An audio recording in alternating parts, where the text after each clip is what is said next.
I want to talk about your brother. He's been in the news once again in sort of a social media Twitter beef, if you want to call it, between Tyson and Fury. Yeah. What do you make of that? We know that Tyson Fury came out in an interview and sort of said, "Let's have it, let's have it in a court, wherever." And then your brother came out with a tweet in response. What do you make of that sort of Twitter beef that they've got? Dillian always duly accepts any kind of fights or confrontations.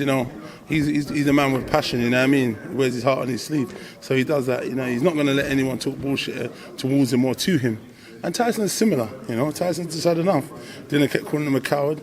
I don't think he is a coward, he's far from a coward, you know what I mean? He's a man who I rate highly, and when you're talking about boxing ability, he's probably one of the best, if not the best, you know what I mean? Tyson Fury. So I wouldn't call him a coward personally, but I know what Dylan meant, because he said all this stuff and he didn't fight him. The frustration kicks in. So when fans got to appreciate, you're only human at the end of the day. Sometimes frustration kicks in and you're going to say stuff, you know what I mean?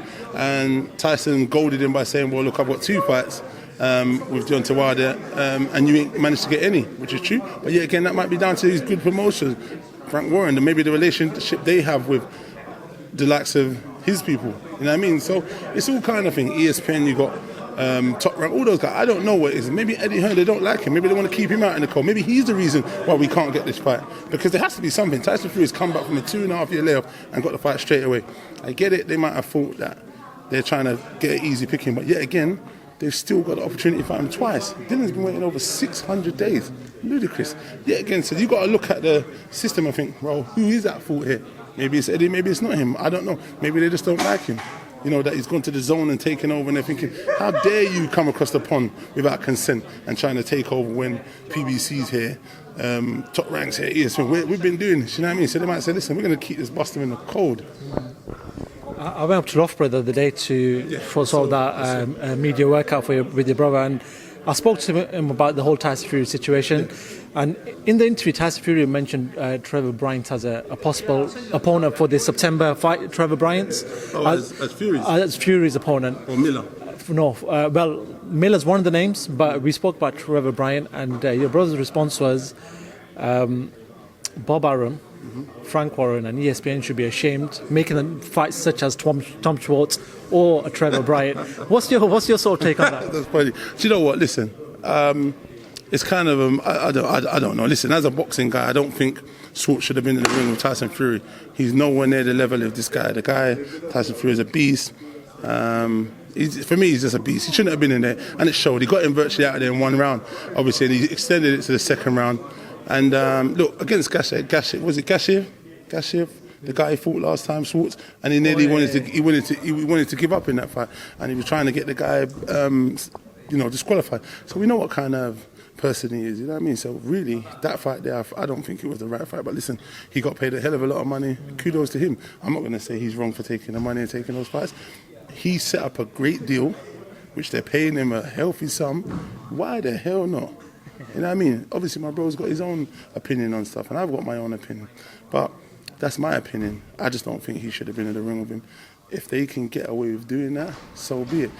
More credit to him, man, not going to lie. So if you can take easy fights and get paid a lot more money than you was getting, hey, listen, put me at the front of the queue. I'm going to come out of this old ass shit and come into there and fight some of those busters. Finally, I asked you this question a couple of weeks ago, or I think over a month ago. Big fight next weekend between Manny Pacquiao, Keith Thurman.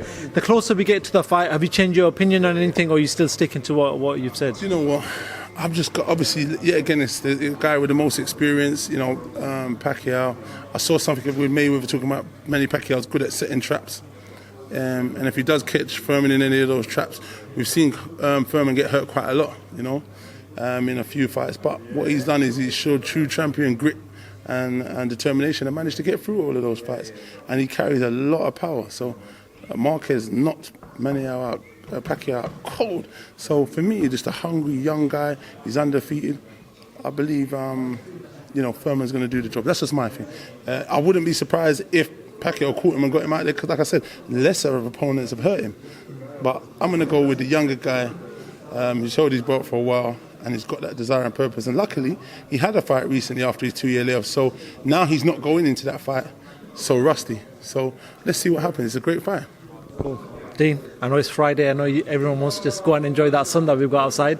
So I'm going to give you, going to let you go. But is there anything else you want to say to us before you leave? Just want to say, thanks very much for you guys as always putting me on it. And just look out for my guy Shakan Pitters. He's fighting September the 27th for the English title. Boom, Frank Warren show. Look out for that. And what's his name? Pester, John Harding Jr. Another one, my guy fighting for the English title in August on the Liverpool show. So, at the minute we're doing good. The guys are coming up and they're getting an opportunity to showcase their skills. I just want to go on, let's just talk about that then. Your management sort of role, your role that you've got with Shakan Pitters and other fighters that you guys are sort of digging from the rough. Yeah. How's it all coming on? It's good, man. You get what you put in it. I'm putting in the work, trying to be in the gyms and trying to guide these guys and giving them just talks of the experience of what we've been doing, our experience of climbing the ranks and stuff. A lot of them, if you notice on Dill's Instagram and that, he's got a lot of the boys down there training at Loughborough with him and they're getting the best treatment possible, living in an elite centre and eating and training and living the life as an athlete, So it's down to them now to go and seize their moment and take their chances, So, John's looking good, looking strong. So in a few weeks he's out. And then Shakan's the same, he's a freak of a guy, 6'6" at light heavyweight. So, him, I'm probably going to do something, get him some good sparring, take him outside his comfort zone, maybe take him to Germany and spar with some European champion out there. So, the guys, I kind of put in a lot of work with these guys because as good as I make them, as good as it works for me. You know what I mean? Let me ask you a final question on that. We know Dylan's a manager, and you're a manager as well. Does it get to a point where you both look at a fight and say, "No, I want him," and you're like, "No, I want him"? Not really. Not stage? really. Obviously, like a lot of the guys, local lads, we all both know anyway, so it's not too bad. But not really. He gets his guys and I get my guys and we've got guys together, you know what I mean? So it's not a bad working relationship, you know what I mean? But I'm out there, I'm up and down the country and such, yeah. So I'm looking, but this is the way. What else? This is what I've got to do. I'm a grafter by nature. Cool. So, yeah. Dean, thank you very much for talking to FightHype once again, man. Appreciate that. Thank you very much, bro. Thank you, bro.